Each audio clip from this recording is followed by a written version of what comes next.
풍요와 결실의 사람 이삭, 오늘 마지막 네 번째 시간으로 오늘은 우물을 파는 사람 이삭이라는 제목의 말씀 전합니다.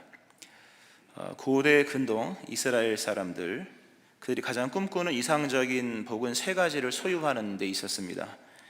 자기의 포도나무를 소유하는 것이었고, 자기의 무화과 나무를 소유하는 것이었고, 그리고 자기의 우물을 갖는 것이었습니다.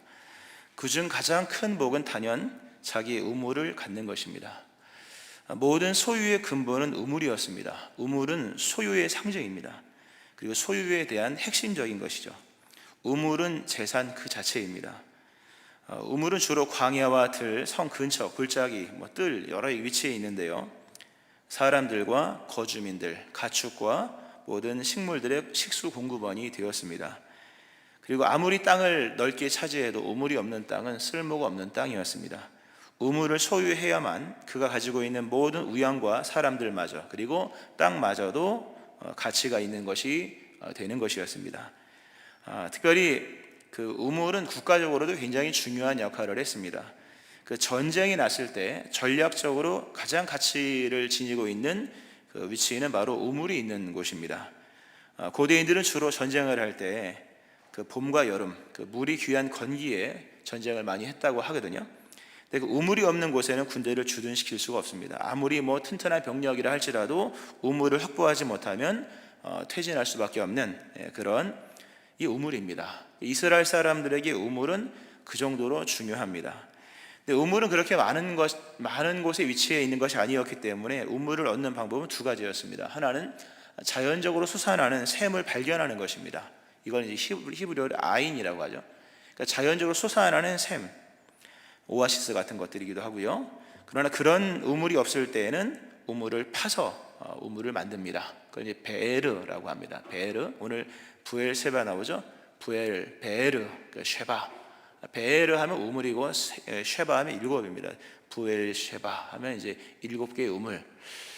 바르샤바도 아마 여기에 속하지 않을까. 바르샤바 있지 않습니까? 네, 아마 어원이 같을 겁니다. 여하간 그렇게 우물을 파서 만든 우물을 베에르라고 하는데, 그런 두 가지 방식으로 우물을 얻습니다.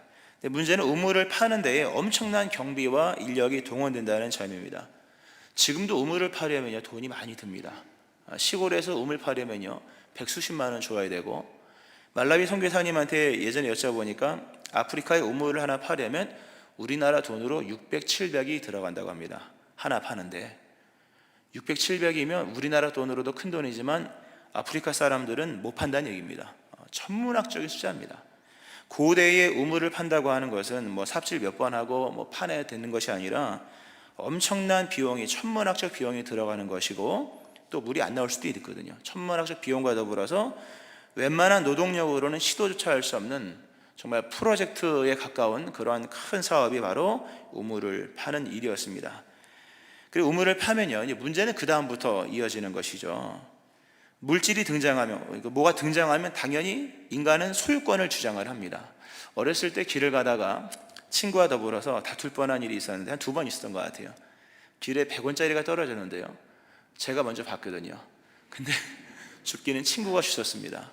과연 누구의 것이냐? 내가 먼저 봤다. 무슨 소리냐? 보긴 네가 먼저 봤지만 주신 건 내가 먼저 주셨다. 돈이 떨어지면 그 다음에 소유권입니다. 이것이 인생이죠. 우물이 없을 때는 분쟁이 없습니다만, 우물이 생기면 다음 반드시 거기에는 여러 가지 인력과 경비가 들어가기 때문에 소유권 분쟁이 생길 수밖에 없습니다. 그러니까 소유라고 하는 것은 분쟁의 요인입니다. 알고 보면. 그리고 권력의 내적 핵이다. 유명한 얘기죠. 이렇게 우물을 파고 나면 그 다음엔 전쟁입니다. 분쟁 또는 전쟁이고요. 아주 치열한 싸움을 싸울 수밖에 없는, 그래서 우물을 파도 그것이 내 것이 되기란 결코 쉬운 것이 아니다 라고 하는 겁니다. 자, 이 우물이라고 하는 것은 이렇게 중동에서 여러 의미를 띠고 있고요, 근본적으로 소유라고 하는 부분을 이제 상징을 합니다. 당연히 이제 여기에서 이삭의 이야기가 펼쳐지는 것이고, 이삭 역시 수많은 분쟁 속에서 이제 이 우물에 관한 이야기가 펼쳐지는 겁니다. 이삭은 많은 우물을 팠습니다. 우물을 파는데요, 우물에 대한 방해가 참 많았죠. 오늘 보면 이삭이 셈 근을 얻었더니 그랄 목자들이 와서 이르되 이건 우리 거야 하면서 서로 다투어서 이름을 에색이라고 했고, 그 다음 또 봤더니 또 싸워서 신나라고 했고 한 것처럼 또 앞부분에 막아버리는 일도 있었고요. 이삭도 우물을 파는 것이 만만치 않았습니다. 그러나 그도 우물을 파야 했기 때문에 열심히 우물을 팠습니다. 참 이게 이삭의 믿음입니다. 빼앗겨도 우물을 파고 누가 막아버려도 우물을 파는 겁니다. 참 이런 본문을 단순하게 읽으면 참 단순한 은혜가 클 때가 있는 거죠. 이삭은 근성이 있습니다. 믿음은 근성을 만듭니다. 그러니까 포기하고 낙심하지 않습니다. 한두 개 빼앗겼다고 그걸 멈추지 않습니다. 믿음의 사람은 끝까지 가죠. 이삭의 믿음은 바로 이런 조용하지만 누구도 막을 수 없는 이 근성입니다. 우물을 메꿨으나 아무리 메꾸는 사람이 대단해도 파는 사람은 못 간다고 거죠. 이삭은 우물 팔 때가 너무나도 많았습니다. 파면 나오니까 하나님의 은혜로. 그러니까 수많은 사람이 이삭의 우물을 막으려고 했으나 이삭은 아랑곳하지 않고 우물을 팠고, 또 여러 빼앗기는 일도 있었으나 이삭은 우물을 또 팝니다. 믿음이 근성을 만든다. 그래서 근성으로 작용한다. 포기하지 않고 막히지 않는다. 원래 성경에 믿음은 하나님의 말씀은 막히지 않는다, 이게 정답이죠. 여러분에게도 이런 근성이 있는 믿음이 생겨지기를 축원합니다. 대단한 얘기죠. 이삭이 이 그랄 지역에서 머물렀던 기간을 학자들은 대략 정확하지는 않습니다. 대략 한 15년 정도로 얘기를 합니다. 그러니까 이삭의 전체 인생 가운데 15년은 뭐 그렇게 긴 건 아니지만, 이 하나님은 특별히 본문은 이삭의 인생 전체를 요 기간 동안의 일들로서 전개를 해 나갑니다. 이삭이 이 기간 동안에 우물을 몇 개나 팠을까? 쉬어보니까요, 한 7개 정도를 팠습니다. 그러니까 아버지 아브라함이 팠던 우물들을 다시 팠던 우물들, 그러니까 한 개 이상이라니 복수죠. 다수라는 개념이죠. 적어도 2개는 된다. 그리고 본문에 이름이 나와 있는 이 에색이라고 하는 우물 하나, 그리고 그러니까 다툼, 대적이라는 때 신나 하나, 그리고 로봇, 그리고 이름이 나오지 않은 거기서 우물을 팠다 25절에 하나, 그다음에 세바, 부엘세바에서 하나, 그래서 총 7개 이상을 이삭이 우물을 팝니다. 대단한 거죠. 한 2년에 한 번꼴로 우물을 판다는 거죠. 우물 하나 파면 한 몇 달을 팠을 텐데 이삭의 인생은 우물을 파는 인생이었다는 거죠. 그리고 하나님은 이삭의 인생 전체를 꾸며가는 도구로서 또는 이끌어가는 방편으로서 이 힘들게 파야만 하는 우물을 사용하셨다는 겁니다. 자, 이제 중요한 거는 이제 좀 이상한 거죠. 이 우물을 파는 것이 이삭의 믿음이었고, 이삭이 대략 7개의 우물을 팠는데요, 성경은 이삭이 7개의 우물을 가졌다고 말하지 않고 7개의 우물을 팠다고만 말을 합니다. 오늘 설교 제목이 우물을 파는 사람 이삭, 우물을 굴착하는 사람 이삭이죠. 우물을 소유한 이삭이 아닙니다. 이삭은 우물을 파기만 합니다. 이 부분에서 우리가 이제 풍요와 결실의 사람 이삭이라는 부분에서 좀 초점을 달리 보아야 할 것이요. 우리 이제 풍요와 결실이라고 말하면 결국 다 뭡니까? 물질에 관한 개념으로 얘기하고 소유에 대한 개념으로 얘기를 합니다. 그래서 이제 이삭이 우물을 파서 이삭이 우물을 가졌다, 이렇게 생각을 하지만 그건 너무 뻔한 얘기잖아요. 그러니까 이삭의 이야기가 세상의 여러 부자들의 이야기와 다른 점이 바로 이런 점입니다. 하나님께서 이삭으로 하여금 우물을 파게 하십니다. 놀랍게도 우물을 파기만 하면 물이 늘 솟구쳐 올라왔고요, 이삭이 도전하기만 하면 결과를 보장해 주십니다. 언제나 우물은 백발백중이죠. 그런데 문제는 뭐냐 할 때, 하나님이 그 이삭으로 하여금 우물을 소유하지는 못하게 하셨다. 이게 반전입니다. 이삭이 그렇게나 많은 돈을 들여서, 아마 이삭이 우물 7개 파면서 앞부분에서 그 땅에서 농사의 100배의 수출을 거뒀다. 아마 그 100배의 수출을 거둔 돈이 아마 여기에 고스란히 다 들어갔을 겁니다. 우물 하나 파는데 만약 600~700만 원 오늘날의 돈으로 든다 하면 7개를 파보세요. 77에서 49, 5천만 원이잖아요. 그죠? 고대에 장비도 없는데 우물 7개 파면요, 망하는 겁니다. 알고 보면 그 땅에서 농사의 100배를 거뒀다, 부자가 됐다. 근데 그 엄청난 부가 알고 보면 우물 파는데 상당히 들어갔을 것인데, 이상하게도 하나님은 그렇게 힘들게 파고 많은 돈과 인력이 동원된 그 우물을 이삭에게 주지는 않으셨다는 겁니다. 우물 파는 일을 성공하게는 하셨으나 소유는 배제시키셨다. 도전하게 하시고 결과를 보장해 주셨으나 언제나 그 결과를 다른 사람에게 넘겨주시는 하나님의 역사다라고 하는 겁니다. 이런 부분에서 이삭의 이야기가 세상의 부자들과 다르다는 것이고, 그리고 그런 부분에서 이삭의 이야기는 참 참신합니다. 그러니까 이삭도 처음에는요, 이 우물은 결국 그 재산의 중심이고 모든 것에 아주 핵심적인 가치를 부여하는 것이기 때문에 이삭도 처음에는 우물을 누구한테 넘겨주고 싶은 마음이 조금도 없었습니다. 그러니까 본문에서 그러니까 이삭도 싸우죠. 처음에는 다투고 나중에는 뭐 대적했다, 대결했다는 거죠. 싸웠다는 겁니다. 하나님께서 이삭을 강하게 만류하십니다. 너 우물 네가 팠다고 네 거라고 생각하지 마라. 우물 소유하려고 다투거나 싸우지 말아라. 이삭이 하나님의 이러한 인도하심을 깨닫고 더 이상 우물을 자신의 것으로 주장하는 것을 이제 더 이상 전개를 하지 않습니다. 그리고 그걸 포기를 합니다. 이게 중요한 얘기죠. 이래서 하나님의 그 이삭에 관한 이야기가 세상의 이야기와는 다른 거죠. 세상의 이야기는 너무 뻔합니다. 뻔하죠. 잘 먹고 잘 살았더라. 우물을 파가지고 누구와 함께 행복하게 오래오래 잘 살았더라. 대부분의 동화책에는 우리 인간의 기본적인 염원이 들어가죠. 백설공주 이야기, 왕자님과 함께 행복하게 오래오래 살았더라. 그리고 뭡니까? 그 신발 얘기 나오는 거. 그 호박 타고 가서, 신데렐라죠. 신데렐라도 보면 왕자님과 함께 행복하게 오래오래 잘 살았더라. 잘 먹고 잘 살았더라. 이런 이야기죠. 그 아이들 동화책에 인간의 염원이 다 들어가죠. 잘 먹고 잘 사는 이야기, 뭐 그런 이야기로 전개가 되는데, 이삭의 이야기는 그런 잘 먹고 잘 살았더라 이런 이야기로 펼쳐지지 않았다는 부분에서 하나님이 멋진 겁니다. 하나님은 이삭의 이야기를 오늘 이제 이삭의 마지막 날인데요, 이삭의 우물 이야기 속에서 하나님은 두 번 나타나십니다. 한번 앞부분에 나타나셔서 복에 대한 얘기를 하시고 아브라함을 끌어들여서 얘기하시고, 오늘 본문에도 보면 하나님이 또다시 복에 대한 얘기를 하면서 언약에 대한 개념 속에서 이삭의 이야기를 풀어가십니다. 이게 중요한 얘기죠. 하나님이 세상의 관점 속에서 물질의 번성함과 또는 부의 확장과 또는 소유의 증대에 대한 개념으로 이 이야기를 풀어가시는 게 아니라는 거죠. 하나님은 이삭에게 본문상에서 두 번 나타나셔서 이삭으로 하여금 내가 지금 너에게 행하는 일들은 세상적인 이야기가 아니라 아브라함에게 약속한 또는 후대를 위해서 펼쳐가는 언약이라는 주제 안에서 풀어가는 거다. 그러므로 네가 이 초점을 가지고 지금 내가 너에게 행하는 것을 이해를 해야 되고, 그리고 내가 너에게 이런 언약의 성취라는 초점을 두고 전개를 하기 때문에 세상적인 결실과 세상적인 결론에 대한 기대를 좀 내려놔라. 이런 거죠. 이삭이 이걸 깨닫죠. 깨닫고 난 이후에 더 이상 소유권에 대한 부분을 그렇게 무지막지하게 주장하지 않습니다. 물론 맨 마지막에 나중에 하나님께서 우물 하나 주세요. 그게 부엘세바인데요. 하나님은 왜 이삭에게 그러면 주시지도 않을 우물을 왜 이렇게 많이 파괴하셨을까? 우물을 왜 이렇게 많이 파괴하셨을까? 우물 파는 게 어렵거든요. 실제로 파보면 어렵고 돈도 많이 들어가는데요. 왜 우물을 파괴하셨을까? 이유는 한 가지입니다. 생명을 살리시기 위함입니다. 단순한 얘기입니다. 아주 단순한 얘기.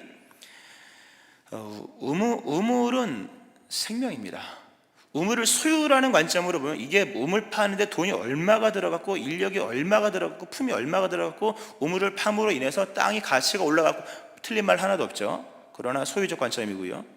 그러나 하나님은 이 우물에 관한 이야기를 소유에 관한 이야기, 우리가 흔히 말하는 풍요와 결실이라고 하는 소유의 포인트로 풀어가시는 것이 아니라 소유를 넘어서 생명적 관점으로 풀어가십니다. 생명의 이야기를 펼쳐가시는 이야기인데, 이삭은 처음에 소유에 관한 이야기로 이해를 했던 것으로 여겨집니다.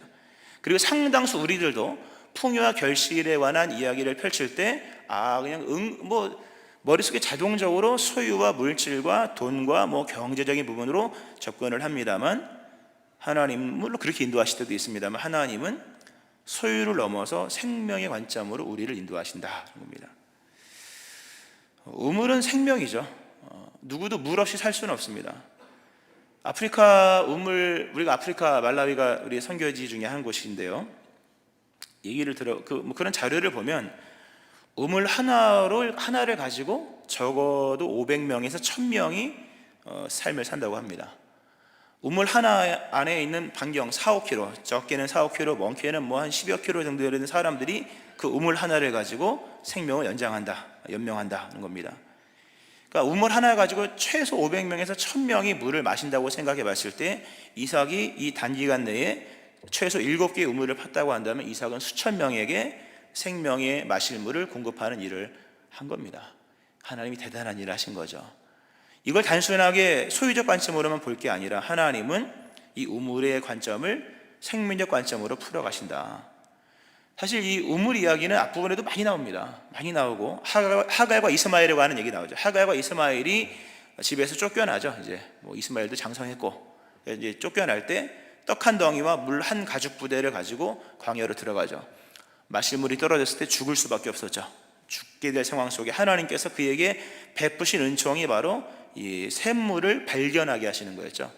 그 샘물을 발견함으로 그들이 생명을 얻습니다. 이게 하나님의 우물에 관한 포인트입니다. 우물은 단순한 소유 이야기가 아니라 하나님의 생명에 관한 이야기다. 오늘 하나님께서 23절에서 말씀하죠. 너의 자손이 번성하게 하리라. 하나님은 너의 자손이 부자가 되게 하리라. 물론 중요하지만 하나님은 지금 이삭을 통하여서 이삭이 가는 곳마다 동네를 살리고 마을을 살리고 사람을 살리는 일을 행하신다 하는 겁니다. 불모지였던 땅을 이삭 한 사람을 통해서 아마 반경이 꽤 될 겁니다. 물론 이삭이 아주 멀리 간 건 아니지만 이삭이 머무는 곳마다 사람 살 땅이 되게 되었다. 이 하나님의 역사의 이 어떤 초점입니다. 소유를 넘어서 생명으로. 우리 인생을 한번 돌아보세요. 너무 물질로만 생각하면 안 됩니다, 여러분. 내 인생 내가 돈을 얼마를 벌었나 하지 말고 생명적 관점에서 내 인생에 어떤 의미가 있었는가, 내가 누구를 낳았고 누구를 양육하고 누구를 키우고, 이거는요 돈으로 환산할 수 없는 이야기입니다. 이 거꾸로 돼가지고요 뭐 생명보다 돈이 더 중요하게 여기는 시대가 되었습니다만, 성도는 소유보다는 소유를 넘어서 생명의 관점으로 인생을 풀어가셔야 됩니다. 하나님이 지금 그렇게 새로운 관점으로 이삭의 이야기를 펼쳐가시는 겁니다. 그래서 하나님께서 이삭에게 우물을 주지 않는 겁니다. 다른 사람에게 줘라. 이 우물 하나에 딸린 식구가 어마어마하다. 이런 관점. 아주 이건 영적인 의미라기보다는 아주 상식적인 선상에서 하나님의 속성에 관한 이해죠. 더욱이 오늘 그래서 이삭의 이야기가 전개가 쭉 기나긴 이삭의 이야기, 우물에 관한 이야기가 참 길게 전개가 되는데, 그 이야기의 맨 마지막 이야기가 이제 부엘세바로 끝납니다. 부엘세바 계속 옮기죠. 맨 마지막에 종들이 우물을 팠는데 이삭이 그 우물의 이름을 부엘세바라고 불렀다. 부엘세바, 베르쉐바, 베르 우물, 쉐바 7. 그래서 7개의 우물 또는 7번째 우물 이렇게 되는데요. 이 부엘세바라고 하는 이 지명은 이 창세기 그 아브라함 때 나옵니다. 아브라함이 판 우물로 생겨진 지명이고요. 그때에도 우물로 인하여서 블레셋 사람들과 분쟁이 있었고, 아브라함은 맺고 끝내기 명확했기 때문에 그 블레셋 아비멜렉을 불러서 추궁을 좀 하면서 이제 맹세를 해라. 이거 누구 거냐? 확실하게 얘기해라. 그러면서 이제 어린 암양 7마리를 주고 맹세를 받습니다. 맹세는 몇 번을 받는 거거든요. 그래서 이것은 아브라함의 당신의 것입니다. 이건 당신의 것입니다. 이런 식으로 맹세를 얻어서 맹세의 우물이라고 하는 뜻의 부엘세바가 이제 지명이 생겨진 겁니다. 그러나 계약이라는 게 시간이 지나면 다시 무효가 되잖아요. 당사자가 다 죽으면 무효가 되는 거 아니겠습니까? 이름은 남았지만 효력은 잃어버린 부엘세바. 하나님께서 다시 한번 이 부엘세바를 이제 이삭을 통해서 하나님의 것으로 또는 하나님의 나라의 것으로 확정을 짓는 장면이 본문의 말씀입니다. 이삭이 우물을 몇 개를 팠는데 앞에는 이름도 없고, 이름 있으나 다 빼앗겼고, 또 이제 좋은 거 얻은 것 같으나 계속 옮기시면서 맨 마지막에 이삭의 우물의 이야기는 부엘세바로 끝나고, 부엘세바라고 하는 이 지점에서 또다시 블레셋 사람들이 와서 이제는 얘기하죠. 당신이 여호와께 복받은 사람인데 우리와 함께 화친하자. 이런 관계가 있었고, 이러한 본문의 이러한 일을 통해서 다시 한번 부엘세바가 이삭의 것이 됩니다. 아브라함에게 한번 확정된 것이 이삭의 이야기를 통해서 부엘세바라고 하는 이 맹세의 우물, 이 7개의 우물이라는 이 뜻을 갖고 있는 우물이 드디어 이삭의 것이 됩니다. 근데 여기 놀라운 게요, 이 부엘세바의 사건을 통해서 이스라엘의 전체 지도에 남쪽 경계가 생깁니다. 경계. 우리가 이 브엘세바라는 이 지명이 창세기에 좀 여러 번 나오고, 그리고 훌쩍 넘어가서 사사기에 한 2번 나오고, 훌쩍 넘어가서 이 사무엘 때부터 역사서에 또 등장합니다. 그때 등장하는 용어는 다 지도의 경계로 등장하죠. 그래서 단부터 브엘세바까지입니다. 놀라운 이야기입니다. 단부터 브엘세바까지. 북쪽은 단이고 남방에는 브엘세바입니다. 할라, 백두에서 할라까지. 경계가 없었거든요. 어디가 끝인지 몰랐다는 거죠. 근데 하나님께서 지금 이 이삭의 우물 이야기를 통해서 단순한 소유, 얼마를 벌었냐, 부자가 됐냐, 그래서 오늘 어떻게 뭘 먹었냐, 그래서 이런 얘기를 전개하는 것이 아니라, 하나님은 지금 하나님의 약속하신 가나안 땅의 끄트머리를 멋있게 만들어가고 계신다. 하나님의 나라의 끄트머리를 지금 놀랍게도 완성해 가시고 만들어 가시는 겁니다. 이삭의 브엘세바 사건을 통해서 이후로는 이 브엘세바는 이스라엘 땅이 됩니다. 누가 뭐래도 이스라엘 땅으로 이제 그렇게 불려지게 되고, 그 이스라엘 민족들도 그 땅은 우리 땅이야. 왜? 아브라함과 이삭의 이야기를 통해서 그렇게 얘기를 합니다. 놀라운 이야기죠. 이 하나님의 스케일입니다. 하나님의 관점과 하나님의 스케일 안에서 이삭의 결실에 관한 이야기를 매듭을 짓는 겁니다. 우리는 너무 소유에 대한 집착이 너무 강합니다. 만약 우리가 이삭에게 인터뷰를 하면 그렇게, 이삭 당신은 뭐 하다가 일평생 뭐 했습니까? 라고 물어보면 이삭이 이렇게 하죠. 나는 평생 우물만 파던 사람이었습니다. 그럼 물어보죠. 당연히 한국 사람 몇 개를 팠습니까? 물어보죠. 7개를 팠습니다. 그럼 또 물어보죠. 그래서 어떻게 됐습니까? 그래서 어떻게 됐습니까? 라는 의미는 뭡니까? 그래서 돈 벌었습니까? 이 얘기잖아요. 한국 사람들 얘기는 대부분이 그래요. 끝에 가서 뭡니까? 그래서 어떻게 됐습니까? 우물을 몇 개를 팠습니까? 돈이 얼마 들었습니까? 그리고 우물을 파가지고 나중에 어떻게 됐습니까? 아마 이삭이 그럴 겁니다. 뭐가 궁금한 겁니까? 7개 우물을 팠다니까요. 아니 그거 말고 그래서 어떻게 됐습니까? 우리 자꾸 이제 그래서 어떻게 되느냐, 그래서 부자가 됐습니까? 그 우물의 등기는 누구의 것이고 우물의 소유권은 누구의 것이 되고 어느 자식한테 물려주었고 지금은 또 어떻게 됐습니까? 이렇게 얘기를 하는데, 이삭에 관한 하나님의 이야기는 우물을 파는 것으로 그냥 당대에 끝납니다. 대신에 이삭의 인생에 매듭지지 않은 후대의 이야기로 막 펼쳐지면서 이 브엘세바라고 하는 이스라엘 남방 땅의 지경이 적어도 우물 7개가 있는 오아시스 같은 땅으로 바뀌어진 것이요, 더 나아가서 하나님께서 장차 펼쳐갈 이스라엘이라고 하는 나라에 대한 마지막 경계를 이삭을 통해 만들어 갔다는 겁니다. 소유의 관점으로 매듭을 지으려고 하면 얘기가 풀려지지 않습니다. 하나님의 이야기는 소유를 넘어서 생명으로, 그리고 오늘이 아니라 내일을 위하여, 나 한 사람만을 위한 것이 아니라 하나님의 나라와 의라고 하는 공의와 공의를 위하여서 하나님께서 그러한 일들을 펼쳐가신다라고 하는 겁니다. 이게 결국 이삭을 통해 이삭에게 주신 하나님의 결실은 뭐냐 할 때, 하나님의 결실입니다.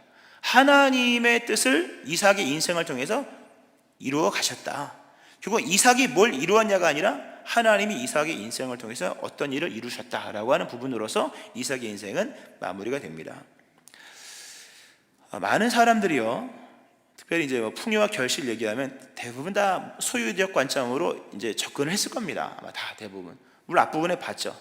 그러나 말씀드렸듯이 이삭이 100배나 거둔 소출도 다 이 우물에 다 들어갑니다.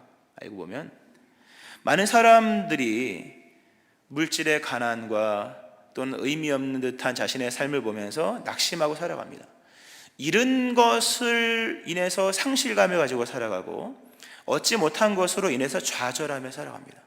잃은 것을 가지고 상실감, 또 얻지 못한 것으로 좌절을 겪으면서 그렇게 살아갑니다. 문제는 그러면서 스스로를 하나님 나라에서 배제시킨다고 합니다. 나는 이렇게 가난하고 많은 것을 잃어버리고 복도 못 받았으니까 믿음이 없는 사람이야, 또는 하나님 나라에서 배제된 사람인 것처럼 별로 기쁘지도 않고 감사도 없고, 그리고 하나님 나라 앞에서 당당할 수 없다는 것. 소유가 적은 사람은 하나님 나라 앞에서 당당하지 못하게 스스로 여기는 이런 일들이 많습니다. 이것이 사실 이러한 개념, 사실 이스라엘이라는 나라는요, 다윗과 솔로몬 시대 이후로 계속 가난해졌거든요. 다윗과 솔로몬 시대 이후로 이스라엘은 계속 가난해졌거든요. 나중에는 주권도 없고 아무것도 없잖아요. 결국 이런 질문, 소유가 적은 사람은 하나님 나라 앞에서 당당할 수 있는가, 당당할 수 없는 것인가, 가난한 사람은 하나님의 나라에서 배제된 것인가, 이런 의문들이 참 많은 거죠. 왜냐하면 신명기는 예수 잘 믿으면 복 받는다고 얘기하니까요. 이런 관점 속에서 많은 사람들이 다 묶여있고 소심하고 낙심하고 좌절하고, 만약에 더 전개를 시킨다면요, 신약은 이걸 깹니다. 하나님의 나라는 물질에 있는 것은 아니다. 하나님이 쓰시는 사람들을 보면 아무런 권리를 주장할 수 없어 누군가의 소유가 되어 있는 듯한 목자들을 통해서, 또는 마구간을 통해서, 그리고 늙은 제사장 부부를 통해서, 그리고 독거노인 같은 안나를 통해서, 또는 시므온 같은 이런 노인들을 통해서 하나님 역사를 펼쳐가십니다. 이 대단한 얘기죠.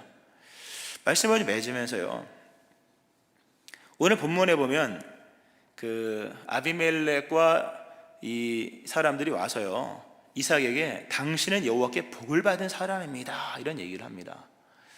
우리는 여호와께 복을 받은 사람이죠. 복을 받은 사람인데, 믿으십니까? 복을 받은 사람인데 우리가 하나님께 받은 복이 뭐냐는 거죠. 하나님께 뭘 받으냐, 열심히 일을 했는데 뭘 받으냐라고 할 때 대부분의 사람이 답을 못합니다.